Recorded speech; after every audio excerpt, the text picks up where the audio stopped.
Number one, if you're going to plan a meal around shrimp and sea scallops, what have you, just start watching the markets. You know, you got little flyers in there. All of them have oftentimes got seafood on sale. The beauty with this one is you don't need to use fresh stuff. You can get it out of the frozen food section. So watch the ads, save a little money, and enjoy some good eating. What we're going to do today is we're going to use shrimp, and we're going to use giant sea scallops. Now, obviously, when you get them, you can either get them with the tail on or the tail off. Try to get the ones that are already deveined unless you want to spend some time standing at the sink cleaning. Once you've got everything mixed together, rinse them off real good, bring them back up to room temperature. Just put them in a bowl. Oh yeah. Now, what you're going to add to them is going to make, again, how you want to have them done.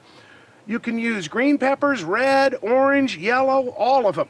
If you want to kick it up a notch, we recently found these. These are small serrano peppers.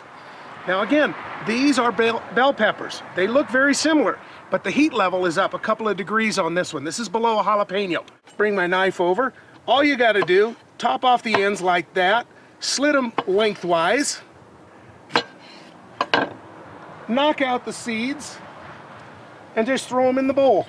It's pretty simple. The same thing goes with any of the bell pepper stuff that you're going to use. Pop out, cut them in half, pop out the top, knock the seeds out, put them down on your table, make sure that the little tag is gone. I like to cut them this way first.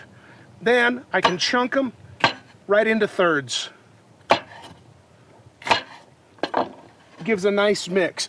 Again, when you're doing the kebabs, it's supposed to be a real colorful thing, and adding the wood smoke flavor, adding the grill, kind of adds to the festivities if it's real bright and lively. I like to use the grape tomatoes as compared to the little round ones. The reason is they go on the kebab lengthwise, and it's a little easier to keep them up and on there. Just mix everything together, have a little fun with it.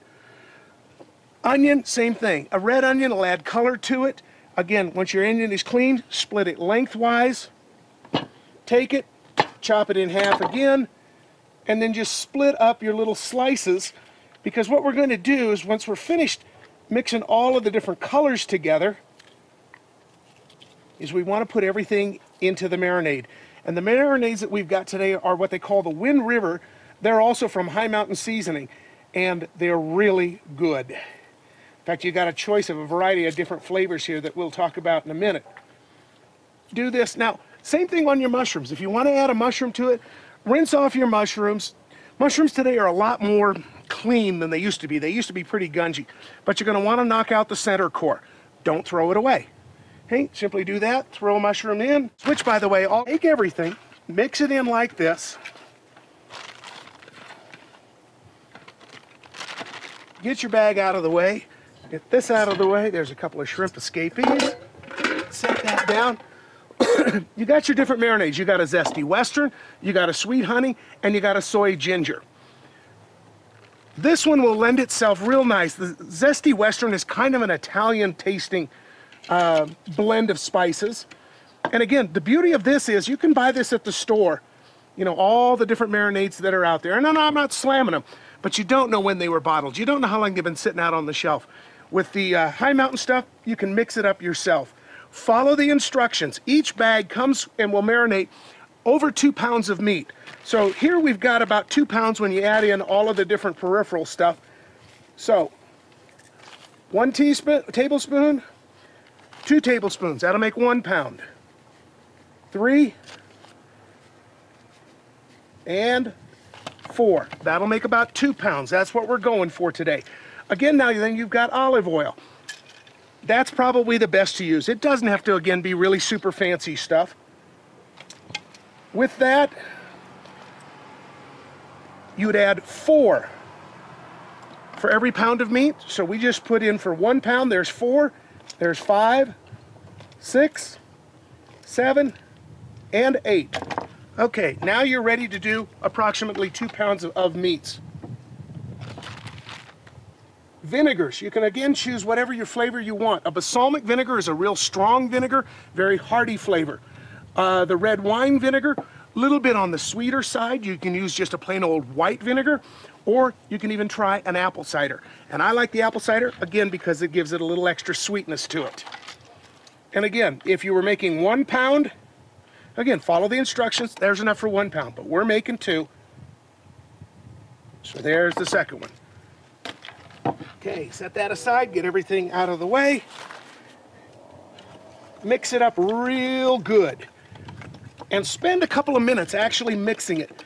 Because of the fact that this is so fresh, it's going to take a while for the oil and the vinegar and everything to actually get in and to really permeate, break it down, and liquefy it. Again, there's the old saying, oil and vinegar don't mix. But if you're smart, you'll spend a little extra time and do it. Once that's ready to go, all you're going to do then is you just pour it into the bag. Now mine's probably pretty well mixed.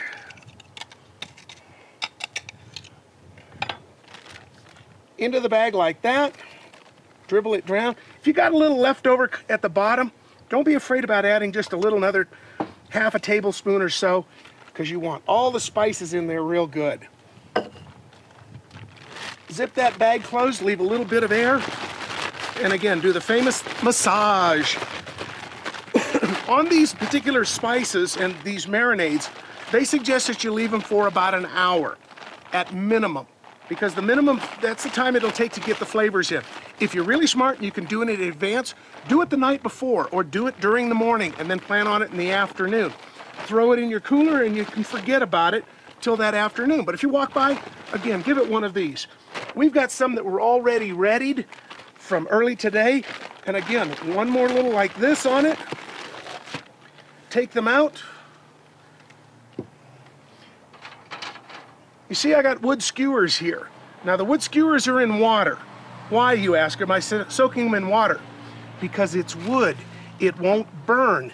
If they're soaked up real good, all you then got to worry about is just take them, give them a shake. And again, you're supposed to add color with this. So we've got all this good stuff to select from. You got the nice big giant sea scallops. Just take them, stick them through the middle, add an onion,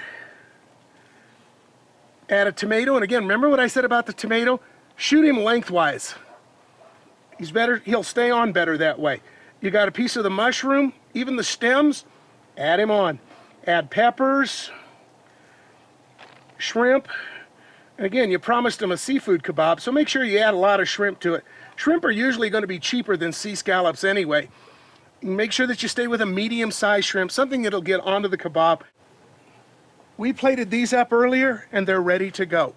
What you want to do on the Browning Smoke Vault now is take and first off spray your pan real good. Even though you've got a lot of grease a lot of oil anyway, coming from the original marinade, spray it up real good. It helps to remove it later on.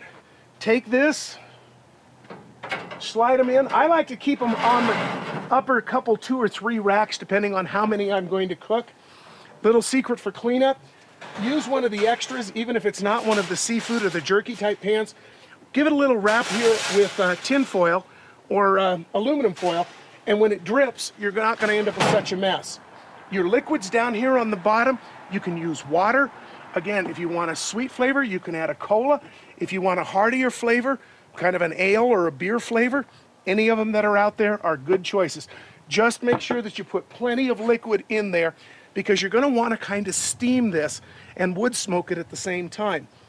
Any of the favorite woods out there are good that you can put down in the bottom. Hickory is good, alder is very good. Cherry wood is now kind of coming on as a new wood too that a lot of people like, especially for the fish flavors. Regardless of the woods and what have you, once you get them in, you get your rack all loaded up, you got your fire started, you're only going to want to stay at about 225 to 250.